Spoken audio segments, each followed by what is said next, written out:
Baik, anak-anak yang terkasih, kita akan kembali melanjutkan materi pendidikan agama Katolik kita.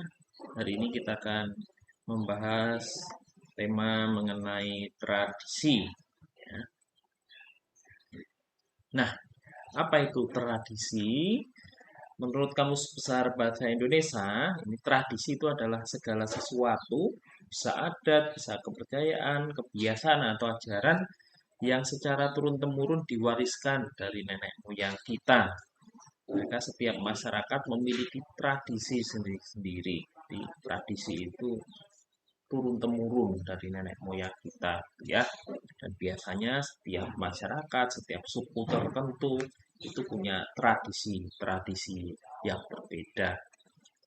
Nah, tradisi berkembang dan diteruskan dari generasi yang satu kepada generasi berikutnya. Ada tradisi yang ditulis dan banyak yang disampaikan secara lisan. Jadi ada yang tradisi itu yang dituliskan, dibukukan, tapi ada yang turun-temurun secara lisan. Nenek moyang kita bilang begini, nenek kita bilang begini, orang tua kita bilang begini kepada kita, dan nanti kita juga menceritakan tradisi itu secara lisan kepada anak cucu kita nanti. Nah, ini misalkan soal tumpeng, ini tradisi juga ini ya. Pemahaman materi tradisi. Nah, ini silakan ini nanti dikerjakan di Google Classroom. Carilah tradisi dalam daerahmu yang masih dihayati dan dihidupi sampai saat ini dan jelaskan nilai-nilai luhur apa yang hendak diungkapkan dalam tradisi tersebut. Nah, kemudian jelaskan arti tradisi dalam agama Islam dan agama Katolik, gitu ya. Sebutkan dua tradisi yang ada dalam agama Islam dan agama Katolik dan jelaskan maknanya. Lalu juga jelaskan arti Injil Yohanes bab 21 ayat 24 sampai 25 dalam kaitannya dengan tradisi dalam gereja Katolik. Nah, ini tradisi dalam gereja Katolik. Proses penerusan atau komunikasi iman dan satu angkatan kepada angkatan berikutnya. Ini dari satu angkatan kepada angkatan berikutnya dan di antara orang-orang seangkatan. Jadi proses penerusan atau komunikasi iman ya yang turun temurun dari zaman para rasul dulu sampai sekarang ya. Nah, tradisi bukan sesuatu yang kolot dari zaman dulu, melainkan masih terjadi sekarang ini juga. Diawali dari zaman para rasul atau gereja perdana, kemudian tradisi gereja perdana menjadi inti pokok untuk tradisi berikutnya. Dibangun di atas dasar para rasul dengan Yesus Kristus sebagai batu penjuru gitu ya. Dan di Efesus bab 2 ayat 20.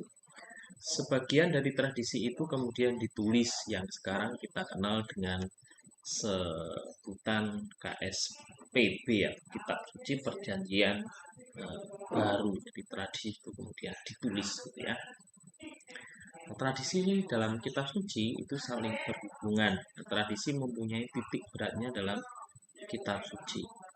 Tradisi berusaha terus menghayati dan memahami kekayaan iman yang terungkap dalam kitab suci ya. Ini contoh tradisi ajaran iman Katolik. Kekayaan iman itu misalnya syahadat ya, syahadat atau pengakuan iman rasuli gitu ya. Nah, di dalam kitab suci kita tidak menemukan syahadat, tetapi apa yang terungkap dalam syahadat dilandaskan pada kitab suci. Nah, itulah tradisi. Ini salah satu contoh ya.